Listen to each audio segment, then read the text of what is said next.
I'm looking forward to this tonight. It's going to be fun.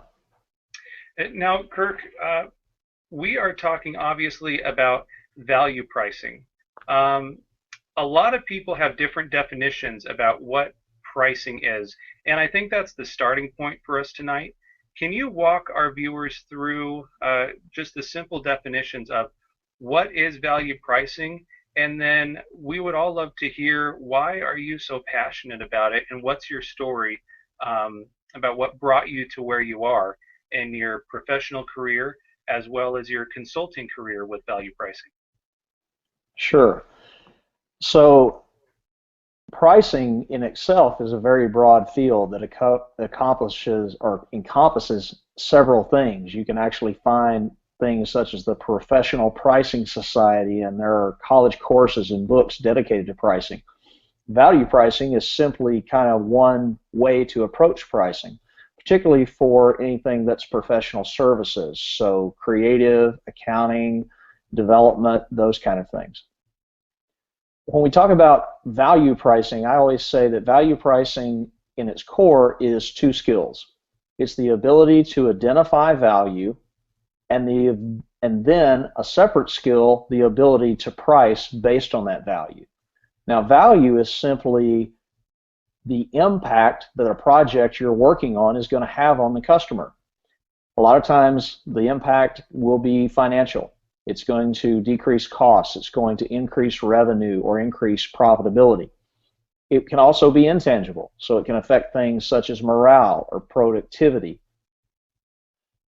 Once you determine what the value is, then you can then begin to set a price, and you want to set a price that provides a good return on investment for the customer. And so value pricing is simply the combination of those two things. How do you identify value, and then how do you price based on that value? You know, Kirk, one of the interesting things I found as I was talking to people in preparation for this webinar, spoke with folks who are employees selling products. I spoke with folks who are entrepreneurs and from different industries. The great thing about value pricing is really once you get a solid handle on what it is and what you can provide to your customers and what it can do for the business, it's really a universal.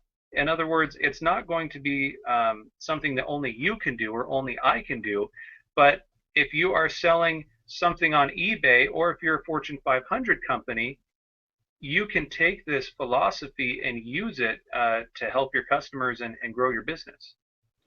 Certainly. I mean, there are several sales books out there that talk about value pricing, and they talk about value pricing products. So it's certainly not something that's limited to services, but that's kind of the area where I specialize in.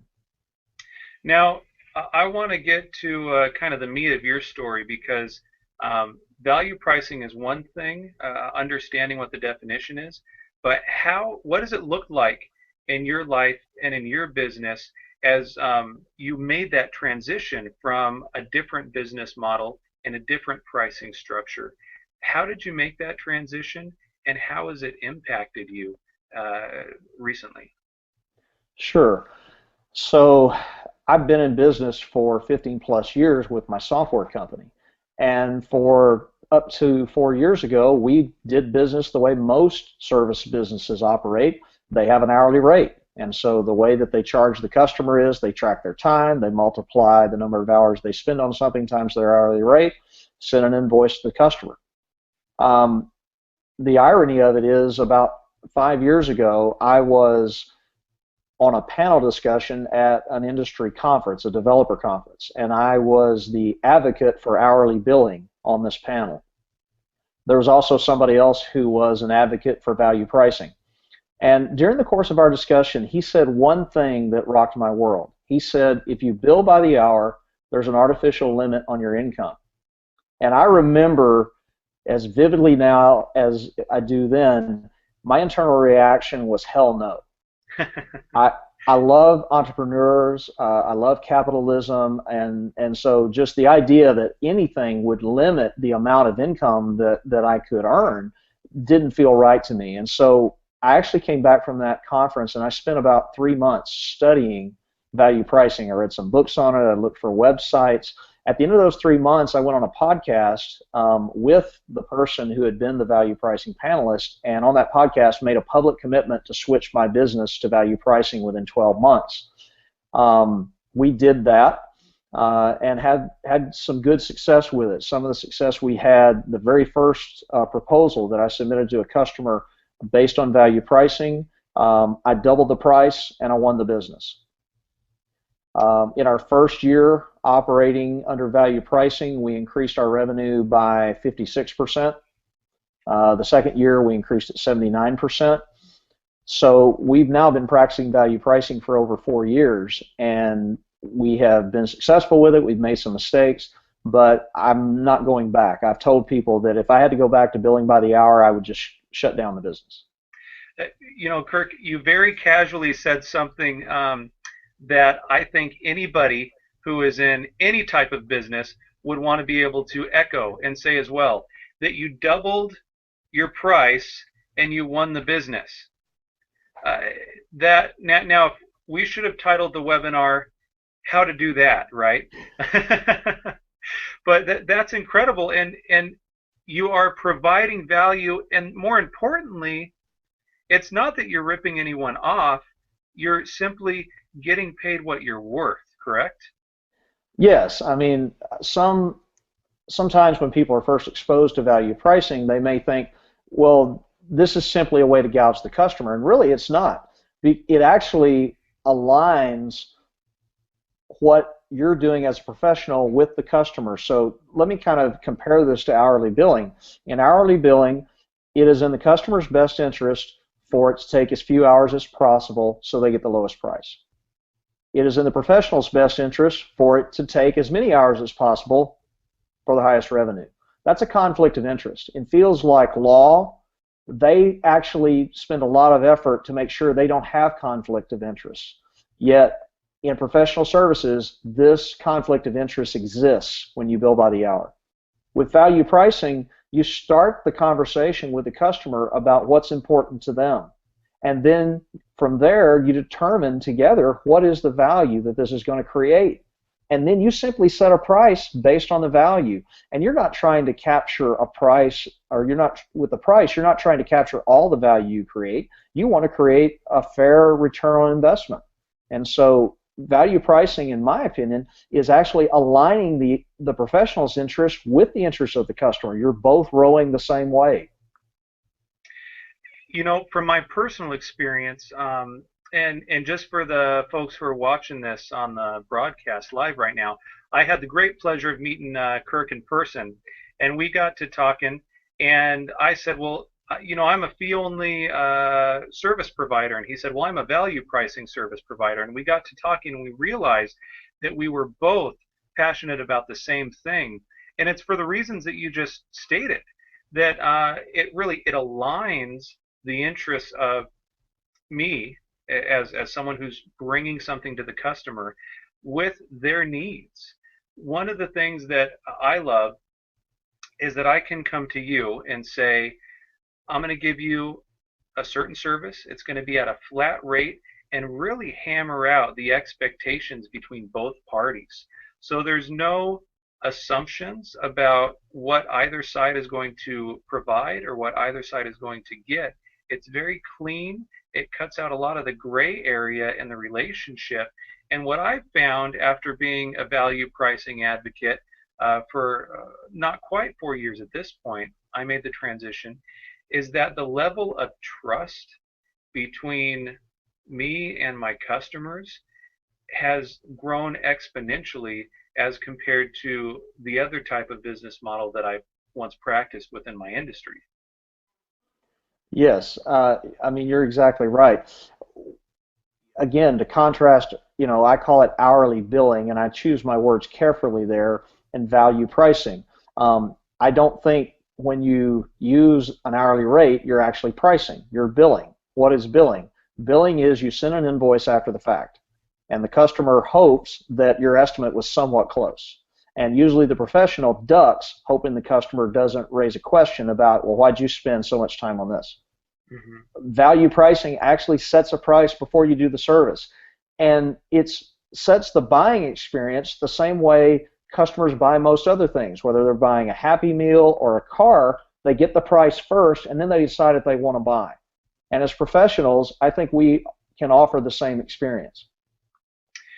One thing that I'm very excited about getting to the question and answer portion of this content in this webinar, but you have some very specific reasons why you believe in value pricing. Some of those you already pointed out, and you also have some practical ways that people who had no idea what value pricing was before watching this can take and apply and hopefully really use to grow themselves professionally and to grow their business practice. Yeah, I mean, as you mentioned, we kind of already covered the first one. It's kind of hard not to start down this road once we start talking about it. But the first reason I love value pricing is because it does align the interests of the professional with the interests of the customer. Anytime you read a sales book or a marketing book or a blog, they're always talking about figure out what your customer wants and then go do that. That's what we're doing with value pricing. And value pricing actually requires that you have a conversation with the customer about what's important to them. And you ask good questions and you probe. And so I love it because my focus becomes, well, what's important to them?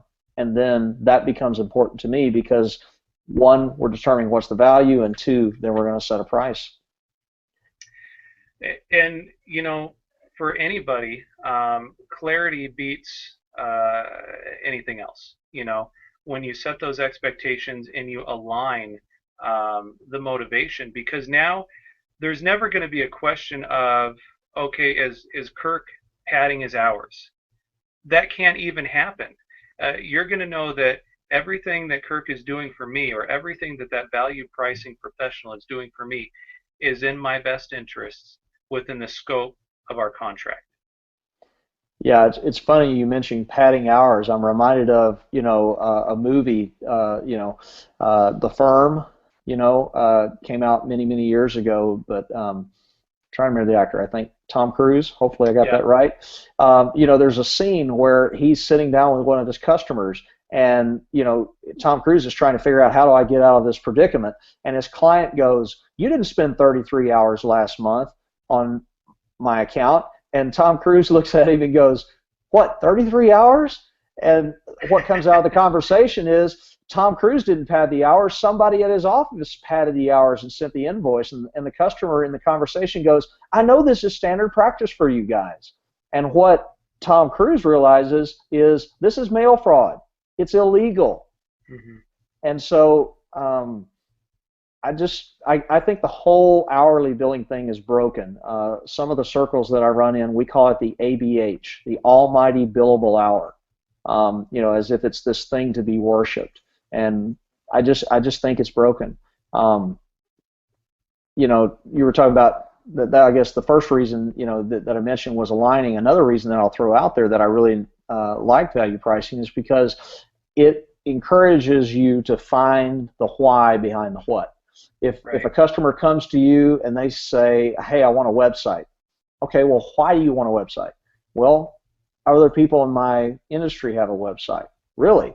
Who are your competitors that have websites? And you just go through this kind of series of questions, and ultimately you're going to find, well, the reason they want the website is because they lost a big account 2 months ago because they didn't have a good website. It's those kind of details that you're searching for, and when you discover the why behind the what, now all of a sudden you are very aligned with the customer.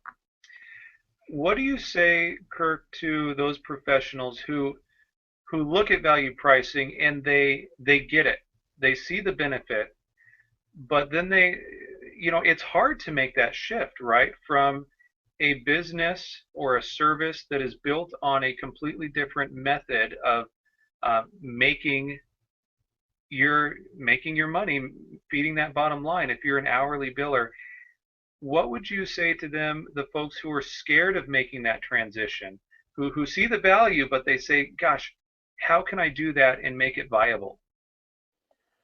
Well, first, I think you're exactly right. It is scary. Anytime you make a change like something that affects your bottom line, your livelihood, it is scary. Okay, it's a little risky. But from my vantage point, I would say, well, first of all, study it, learn what it is. Just spend some time getting up to speed on it, because if it's a new idea to you, you just need to allow some time for the concepts to kind of permeate your consciousness, change the way you think, change the way you speak. Um, but ultimately, I think when you start, you just start with one customer. And I recommend starting with a new customer.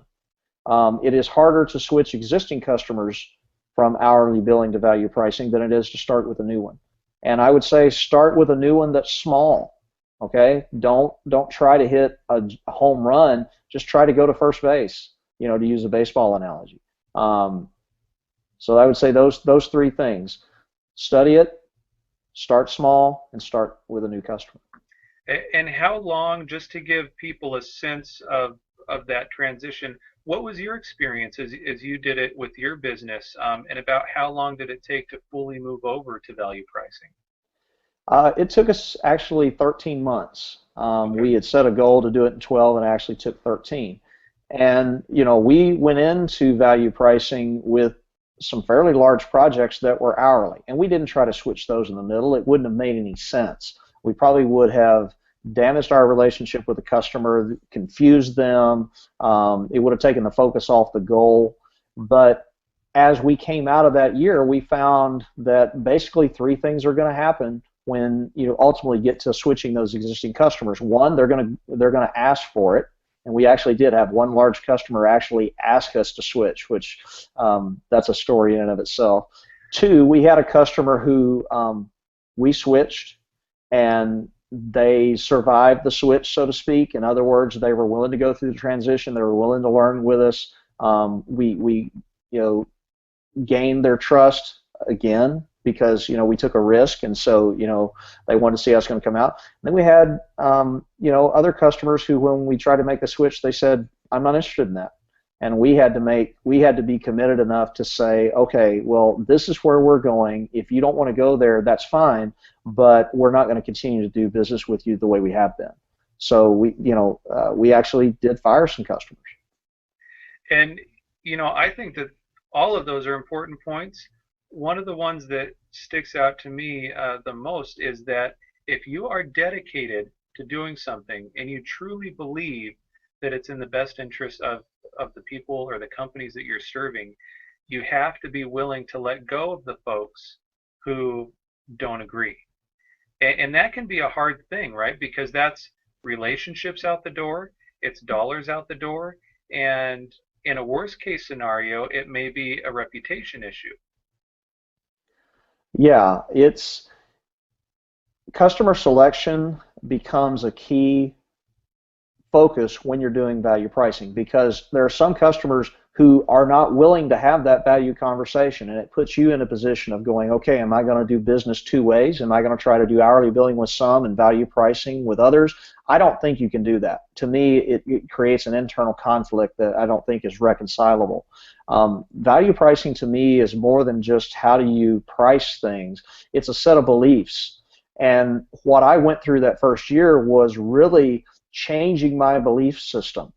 And after you've done something like hourly billing for so long, it is so easy to run back to those old habits because that's how you've done it for so long. But you're right, Sean, it is a commitment. And one of the ways I had to make a commitment was I had to state it publicly, so that if I backed up, I had to really go, okay, I've said this, I'm going to do this. If I don't stick with it, then I'm going to have people asking me about it. And I don't advise everybody to do that. That's just, that's what it took for me. Right. You had to jump feet first into it. Yeah, exactly. Now, we've covered a lot of great content. There's a few things that I want to make sure we hit, though. And, one of them, we've talked a lot about the importance of value pricing. We've talked a lot about the why behind it and the value in it. You have some very specific and tactical tips for people making this transition as well, in terms of how you can offer your pricing structure at what levels, and if it should be tiered or not tiered, as well as when you are invoicing your clients, the best strategy to do that. Would you mind speaking on that? Sure. So um, just some ideas that, if you understand what we're saying and you go, you know what, that makes sense. I do want to try it with a first customer. Kind of some ideas to maybe help you get started. The first thing I recommend you do is go to the last 3 to 5 projects you did. Look at those proposals and try to determine kind of after the fact what was the value that was created, and see if you can compare the value that was created to the price that you put on it. Was it a good return on investment? Was the value way higher than the price? And in some cases you'll find the price was higher than the value. And one of the things I've learned with value pricing is when you get that situation, you don't do the project. But review your previous proposals and just see what was the value created. I think the second thing is start having a value conversation with your customer, meaning start asking questions to get to the why behind the what. And that takes practice. That's a skill. You will stump your toe. You will find awkward silence. But value pricing requires a great ability to ask. I actually say this is a skill in itself, asking great questions.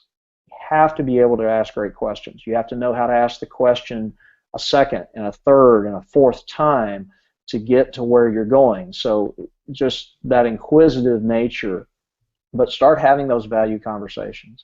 Well, and on that, Kirk, again, uh, everything, in my opinion, comes down to relationships. Whether it's a relationship with a company and an end customer, or it's a relationship with an individual service provider and the individual or family that you're working with, right? And one of the things, again, that I love about value pricing is that in order to understand the scope of business that your client is going to need and to provide them with a proposal that is on the mark, you have to ask all of those questions, and you have to get it right up front, because you're the one taking a risk if you don't understand the scope of what you're getting into beforehand. Exactly. With hourly pricing, you can kind of estimate, multiply your hours. You kind of got something to hang your hat on. With value pricing, what you're hanging your hat on is your conversation with the customer. And so one of the things we do in our sales process is we've set it up so that we typically have at least 3 conversations with a customer before we get to a proposal stage, sometimes more, but we are intentional about having conversations. I never have just one conversation and go to proposal. Never. Even on a small project, I at least want to have 2. And ideally it's 3.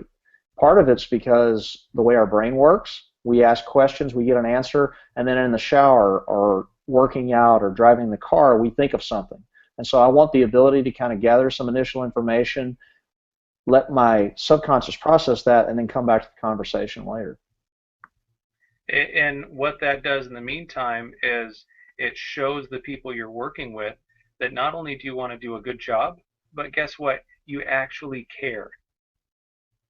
Yeah, yeah, exactly.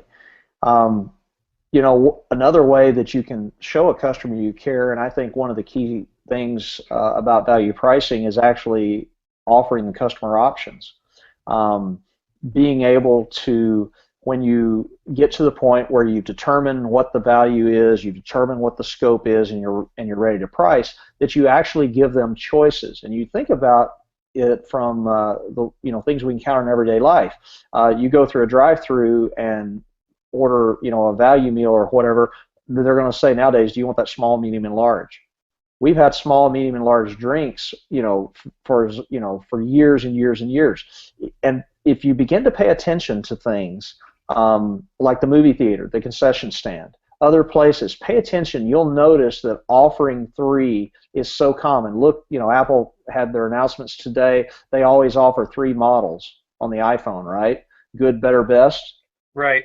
Apply the same concept to your pricing. And part of the way to do that is sometimes you need to offer the customer more than what they're asking for, particularly in that third option. One of the things I always um, try to do is on every proposal, I try to include something the customer didn't ask for that I think will benefit them. And that's a great point because that adds that wow factor, and that's going to set you apart from the competition. Yeah, and I think it goes to caring. I will actually believe that um, it's a disservice not to offer the customer options, not to give them choices. Um, and it can be challenging at first, but once you start doing it, it becomes second nature to you. And actually, part of the reason I love pricing is when you start offering options, you get to be creative about it. A lot of people in professional services love to be creative about, offering solutions to their customer.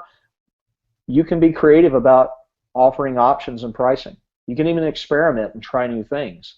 Um, And one of the added benefits to you is that if you have been in an industry or a career, a lot of people just kind of start running through the motions. They get it down, they know the processes, and then it becomes somewhat rote, it becomes somewhat mechanical. But this can again bring creativity, it can bring options, and it can really help you engage on a whole nother level with the people that you're serving. exactly. I mean, I don't see how you can be creative with hours. I just don't see how you can do it. But once you kind of throw away the time clock, you can be very creative with options, and you will find that you will actually um, spend time talking to other people. Either if you have more than one person in your organization, or if you have peers, you'll wind up having conversations with them about potential options.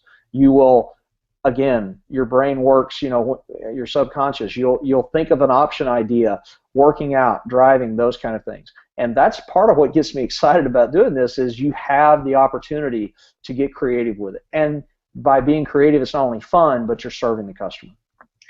Now, Kirk, we're going to transition here in a minute. We have a lot of great questions piling up, and for anyone who is watching, if you want to send in a question and have Kirk answer it live on the webinar right now, please tweet it to me at Sean, S-E-A-N, Nisil, N-I-S-I-L, on Twitter. I'm monitoring that right now, and we can get your questions answered. But before we do that, Kirk, you have some very exciting news about a transition that you are making. You are taking your passion for value pricing to a whole nother level. Would you mind sharing with everybody what you've been up to? Sure. So, as our audience is from the start experience, I kind of want to put it in that context. Probably a year ago, I bought a domain that I wanted to use to possibly create a pricing consulting business. And I've sat on it for about a year. And of course, about 3 months ago, John Acuff uh, started the START experiment, and we've gone through a couple rounds. And as I've gone through those rounds and I've met people who are starting things, my start went from let's write a few blog articles to let's launch a blog to let's launch a business, because I really love pricing and I love helping people improve not only their own lives but the lives of their customers by making pricing a core competency and a skill. So what I'm doing actually tomorrow, we're launching that new business. It's called Art of Value. You can find the website at artofvalue.com. And I'm really excited about it. I've had a chance as part of the START experiment to actually work with some people on some pricing issues. And I really enjoy it. And so what I'm now trying to do is just take my passion and try to help people help their customers by learning how to price and price well. Well, I just want to commend you on that. Not only are you just thinking and talking about something that you're passionate about, you're actually stepping out and doing it, and so that you can pursue your passion, and you're also making a big difference in the lives of others. You know what? And as businesses make this transition, you will inadvertently be helping countless people. Who knows? Through the impact that the entrepreneurs and business owners that you work with will be making in their circles of influence. So it's a very exciting thing. Again, that is artofvalue.com. and that goes live tomorrow, correct? That's correct. All right. Well, without further ado, we have a handful of questions here that people want to have you answered. Some general, some very specific. And the very first one comes from Becky Caldwell, and more of a general question talking about that shift in perspective and strategy. How do you lead people to be strategic when they just don't want to be? You've got to try. Some people will go with you, some people will not. One of the things that is kind of in the value pricing community is we're looking for customers who believe what we believe. And some customers will believe what we believe and they'll jump in. Others are willing to try it. Others, they don't want to hear anything about it. One of the favorite questions I love to get from a customer is, what's your hourly rate? And my answer is always the same: I don't have one. And then I pause. And I let that awkward silence, exactly, that I let that awkward silence kind of sink in and wait for the next question. And so just by saying you don't have an hourly rate, it opens an invitation to a conversation. And that's really what you want to go for, is try to invite them into a conversation and see if they will go. Some will, some won't. And really, that's the client side of things. Now, let's take it from the other perspective, right? You, the business owner, you've just met with this great guy, Kirk Bowman, who's getting you on board with value pricing, and you're making that transition in your business as the leader or owner, what have you, and you have maybe an employee or two employees on board who just don't get it. What would you suggest to them? Because you've made this transition. What did you do to help your employees understand, and not just to understand, but to really get the why behind it, so that they were equally as passionate about it, and have that trickle down effect? Well, first you have to believe it yourself, and then you have to help them believe. But I will say this: as far as helping team members adopt this, if they currently are tracking their time, I firmly believe that nobody went to college to learn how to punch a time clock. Right. Nobody went to college to learn how to fill out a timesheet.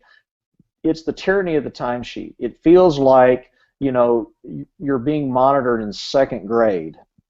So the idea of tossing out timesheets, I think, is actually not that hard to get people behind. What challenges people is they're like, but wait, that's how we make our money, so how do we do it now? That's where your challenge is. And so it is a set of beliefs. It takes time. I will tell you, within our company, it took a while. But now we've been doing it 4 years, and I actually am able to show proposals to team members, and they will actually help me with pricing. So we actually set pricing now as a team. I don't do it individually. And so it can happen. And we're a fairly small company, 5 people, but I know of larger companies that do this as well. So it can be done, but you have to be patient. You have to give it time. Now the next question is coming from Brian Logan. How do you handle splitting costs and profits when you have multiple parties involved on the worker side, or in other words, a joint venture? So is this, when you say a joint venture, to me it applies there's two freelancers or 2 companies that are coming together to create a project. Is that your understanding of the question? Correct, yep. Okay. Well, that's simply an agreement between you and the provider. And so, and I say provider, between you and the other professional. You simply need to come to an agreement, okay, or how are we going to split this? Part of that discussion may involve, well, who brought in the customer, right? Who's managing the project? So from a splitting standpoint, I don't know that I'd necessarily take a value approach. I'd really kind of look at what are people contributing and that kind of thing. And sometimes, quite frankly, if somebody's working with us as a subcontractor, I'll simply say, what do you want to make to do this project? What I found is a lot of times I can pay them what they want to make, and then I can price it and still do very well for us as kind of the main keeper of that relationship. Um, And that's a great point. So you can still be the quarterback, if you will, bring in other experts as needed, but then keep everything under the umbrella of the flat rate that you'd be giving to your customer. yeah, I mean, ideally, you're going to want to get a flat rate from any subcontractors that are working with you. Um, so we're going to jump to the next one coming from Angela Fisher, and this is something that I know a lot of people, a question a lot of people want to have answered. Simply, how do you determine a good price for a service? What rules of thumb for expenses should you use when you're new and you have no historical info? So, in other words, it sounds like a brand new product, you're starting from scratch, bringing something to the marketplace. How do you prepare that service offering and know without any history behind it that you're bringing it to the marketplace at a good price point or price points? The same way you find out if it's a good service. You try it, you experiment, right? I mean, everybody has that first time of the first time you designed a logo, the first time you designed a website, the first time you built an app, right? How'd you learn? You put it out there and you took a risk. You started basically. So I think that's the first thing is just realize this is not a science. There's a reason I call it art of value. There is subjectivity to it, and you have to be willing to go, okay, I think, and then act based upon that. Now, there are some questions you can ask your customer. One of my favorite questions that I love to ask a customer is, what's my budget for this? In other words, I'm facing the customer, but I'm asking, what is my budget? And really what I'm trying to determine is, at least at this point, what are they thinking? Because if they can give me a price, then I can begin to think about options and go, okay, well, I know this option won't fit in their price range because it doesn't fit the value, but these two will. And so part of that is discussing what the budget or what they're thinking. I love to ask a customer, have you ever bought this kind of service before? And if they have, what did you pay for it? Right? So I guess my advice is two things. One, just get out there and try it. But two, ask the customer some questions to kind of understand how they're thinking about the value. And by the way, once you begin to learn how to have these value conversations, you'll actually be able to lead the customer through kind of understanding the value, and you'll open up the value that's being created, and then you'll be able to price accordingly. Now what do you do? Hopefully this wouldn't happen, but let's be honest. Especially when we're new at this, we miss the mark and we screw up, right? From time to time. What do you do in that instance? Let's take it from two perspectives. One, you're providing a service offer to a client, and you just got it wrong. You priced it wrong. And then from the other perspective of you have a product that you're trying to bring to the marketplace, and you realize after the fact that you just missed the price point on that product. How do you navigate and amend the price points, or do you just bite the bullet? Well, I think once you set a price with a customer for a project, you need to follow through. And you will make mistakes. You will price things too low and realize after the fact you could have priced it higher. You will price things too high and you may not win the business. Those are part of the risks. But the more you do it, the better you get at it. On pricing a product's a little bit different. In some ways, it's kind of easier to change the price on a product, right? Because with most products, the idea is you're going to sell multiple, and so you can raise the price for new customers and hold it the same for existing customers. For example, if it's a software as a service type of thing, I've seen that happen. But with professional services, you really just have to learn by each engagement. If you price something too low or too high, that's going to help you the next time. And it's real tough when you're pricing your first 10, 12 projects, but you get better pricing the next 10 to 12. And realize you already have some pricing experience. You have priced things by the hour. You've done estimates. I'm not saying that you ignore the effort that goes in, but I am saying that you don't want to do what's known as cost-led pricing. You don't want to determine what's it going to take me to do this and then mark it up and come up with a price. You want to have the value conversation with the customer, then determine what a price is, and then once you determine that price, go, well, hey, can I do that at that price? Is that a price that I'm willing to provide this at? Sometimes you'll answer yes, sometimes you'll answer no.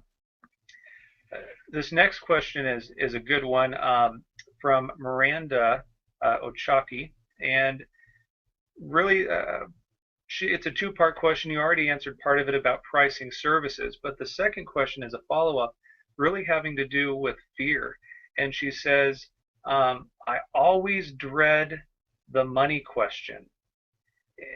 What would you say to her to encourage her, and how do you deal with that fear of just approaching the proposal or asking for the money up front, right? Because it's easier, in essence, this is maybe the lie that we believe, but to just say an hourly rate, you just have this hourly rate and you can kind of walk away from it. But when you're pricing something in a lump sum fashion, there may be that fear of sticker shock on the client's end. How can we get past that fear or that dread of the proposal?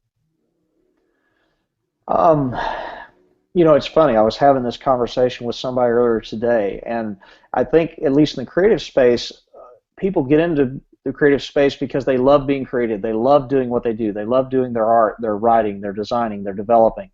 And not all of them enjoy the business side. And my first challenge would be to say, look, you're in business for yourself and for your family. So you need to spend time studying and learning how to do business. Part of learning how to do business is how to have a good conversation with the customer and build a relationship. Part of business is learning how to set a price and realize that what's the alternative? To continue to bill by the hour and to have that conflict of interest. If you will actually learn to price and spend time doing it and take the risk, you will make mistakes, but you will learn. I think with the fear part of it, the way I approach it is I look at how creatives get so excited about their work, and I'm like, well, can't we just take that same creativity and apply it to pricing and options? Can't you, I mean, that's where I'm at. I love coming up with options. That's probably the one of the most fun things I do is come up with options for customers, because I get to be creative. And so I think if you can try to channel your creativity into pricing, it will help remove the fear. Now, there's always going to be some fear, right? You cannot do anything that you can't take a step forward without it being a risk and without there being some fear. But I think by learning and practicing, being willing to make mistakes, you can develop your pricing chops. Now, we have actually a handful of questions coming in that are really on the same topic of how do I price my deliverables, which we've covered in detail already. But one specifically that's coming in is, what do you do on the research side when you are bringing a product to the market? So what are ways that you can poll or do research? Are there any best practices for someone who is just starting out, from really evaluating the competition side of things as you are bringing a product to market? And also, how can you make value pricing, when you buy a steak, often it's the sizzle that brings you in, right? You smell it and you say, oh, that smells amazing, I'm going to go have a steak. How can you take value pricing and create some sizzle on top of the product that you're already bringing to the market so that you have more of an edge against the competition? Well, when you're talking about pricing a product, that's somewhat different than pricing a service. Obviously, when you're looking to bring a product to market, your R&D to get that product to market, that's just a cost that you have to incur. When it comes to pricing that product, obviously you need to look and see who else is out there offering that. What are their price points? Study what they're doing. One of the questions I love to do is, okay, how is everybody else doing it? Okay, how can I do it differently so I'll stand out? I actually believe that one of the things value pricing encourages you to do is to be different. I got to be honest. If it's a choice between being better, doing it the same as everybody else, or being different so that I stand out, I'll pick different. Now, don't get me wrong. I'd rather be different and better. But I think being different is part of what you look for. And pricing is a way to differentiate yourself. So as you're looking at what your competitors are selling their products for, what else can you roll into that, right? Can you make it a package kind of thing? Right. What value adds can you put into it? So again, I look for ways to differentiate. If you're coming out with a product that has a lot of competitors, you're doing it the same as everybody else, I would challenge you, do it different. Our next question is a really good one, coming from Jennifer Moff, and she says, say a customer was charged X amount, and then you up your rates to Y amount. Okay, how do you deal with pushback from that customer without losing their business? Okay, this is one of the reasons I love value pricing, is because you don't have rates, so you don't have to worry about raising the rates. That you basically just, the next time the customer comes to you and it's a year later and you have more experience, more skill, you've learned how to price better, you're just going to price it differently. You're going to price it higher. And when you're pricing by the project, essentially, it's kind of hard to compare, one project to another, because the value's different, right? And your experience is different. So I don't want to be too sarcastic, but I would say I think the first thing there is you want to get away from the rates. The rates is what's making it hard for you to make more money. If you go to value pricing, you're pricing each project. It gets harder to compare. And to be honest, the goal is not to make it impossible for the customer to compare. The goal is to price that customer for that service in that situation. Okay, every customer situation is subjective. You can do the same thing for 3 different customers, and they're going to see it 3 different ways and have 3 different values and have 3 different whys for why they're doing it. And you want to try to get away from menu pricing as much as you can, where you just have, every time somebody wants a logo, it's this much. You want to have that conversation and price the customer. One of the things that the value price community loves to say is price the customer, not the service. Right. Okay? And realize that every customer situation is subjective and every price is contextual. And from a very practical standpoint, what I do in my business is we offer a service, and as you said, every client is going to be different. We offer the same type of service, but again, to different clients. And the way we navigate those conversations is we say, well, here's our range for this service, here's our price range for this other service, etc. And so we have that first, second, and third conversation with the client. We find out exactly what their needs are going to be, and then we'll come back with a proposal that was within that range. And to your point, as you do it more and you get more experience, you can really set some specific ranges, because you know what it's going to take to accomplish the service that you're going to give to that client. And so you can lay out the parameters on the front end and then come back with some very specific value pricing after that second or third conversation. Yeah, you've got to get comfortable with when a customer calls you the first 15-minute conversation, they ask how much this is going to cost. You've got to get comfortable with going, I'm not sure yet, I need to visit with you to get more details. And sometimes you can speak in broad ranges, but I always try to I'm not saying I won't talk about money, but I want to talk about money later. I want to talk about money, at least the specific price that I'm going to offer them. Right? I'm not saying you don't talk about the budget and what they've spent before and the value it's going to create and all that. I'm not saying you don't talk about money, but I am saying there's kind of this understanding in pricing that the longer you take to set a price, the better the price is going to be. The faster you set a price, generally the lower it's going to be. The Right. longer you take to set a price, the higher it's going to be. Why is that? Because the longer you take, the more time you have to get information and you have to think about it. And that's a great point. Um, believe it or not, we have gone through all of the questions we received tonight. If you could again just lay out the main takeaways that you want the people watching this um, to put in their pocket as they move forward, so that they can prosper, so that they can thrive in their business, and also so that they can get past that initial fear of making a transition um, like this. Sure. So I might just go back, we covered a couple of them earlier, so I'll restate those and then maybe add, a few more. If you're thinking about switching to value pricing, what are some steps you could take?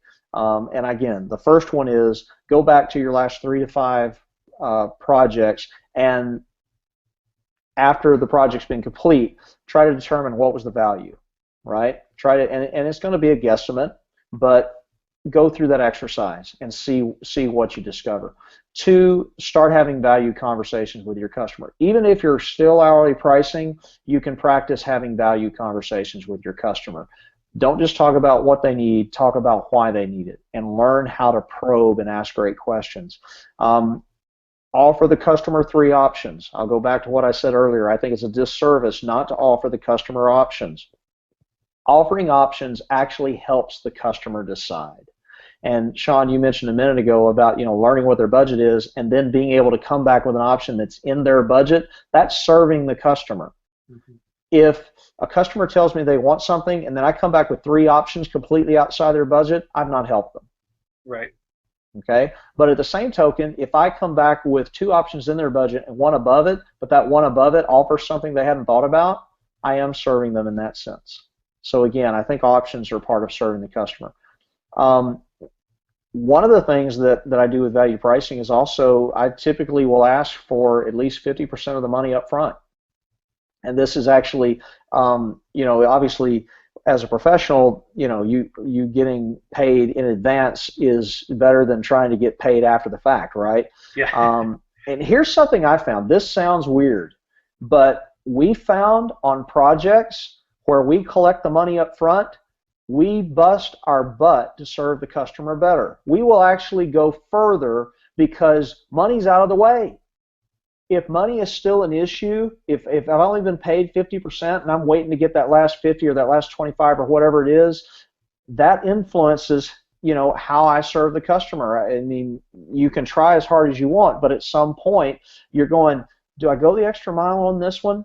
They still hadn't paid me. If they paid you in full, and by the way, we do get paid in full up front, mm-hmm. You're free to serve the customer. It actually frees both you and the customer, because guess what? You set a price, you agreed to it, they paid you, and now you just, pardon me, but serve the hell out of them. Yeah. I love that. I love that. So, and then, again, as I mentioned earlier, I would start with a new customer, not an existing customer. Existing customers are going to be the last ones to make the switch. You're going to start switching existing customers after you've tried this, you've had some successes, you believe that is the way you want to go, and then you're going to start having those conversations one by one. And again, you're going to find some customers will switch and some won't. But start with a new customer and start with a smaller project. I think those are all some ways that you can kind of start applying this. And I guess, if I had to add a bonus, I would say study it. Read about it. Don't just go out there and based on this webinar try to do it. There's more to this. And you remember I said I spent 90 days studying it before I actually tried to do it in my own business. And by the way, I didn't just try it on my own. I actually hired a coach to help me do it. So it's hard, but it's worth it. It is worth it. I can share that from personal experience, but as you said, there's a lot more to the day-to-day when you implement this than the general concepts that we've addressed today. But if you need help, if you have more questions about value pricing, reach out to Kirk. He is not only passionate about it, he's an expert on it. Check out his new website, theartofvalue.com. And Kirk, thank you so much for joining us tonight, sharing your passion, sharing your insights. Sure, Sean. Thank you for having me. And just to clarify, the website is Art of Value. Uh, the URL doesn't contain the word "the," so it's just artofvalue.com. But I appreciate the opportunity to have this conversation tonight. I hope people got a lot out of it. We'd love for people to come by and visit the website. Contact us, reach out, let us know what questions you have, what things you learn. We'd love to get some feedback from you, and appreciate the audience giving us those questions and helping us try to help them. Well, thank you to everyone who tuned in. If you're watching this live, thank you if you're watching this on the recording. We wish you all the best as you pursue serving your clients. Take care.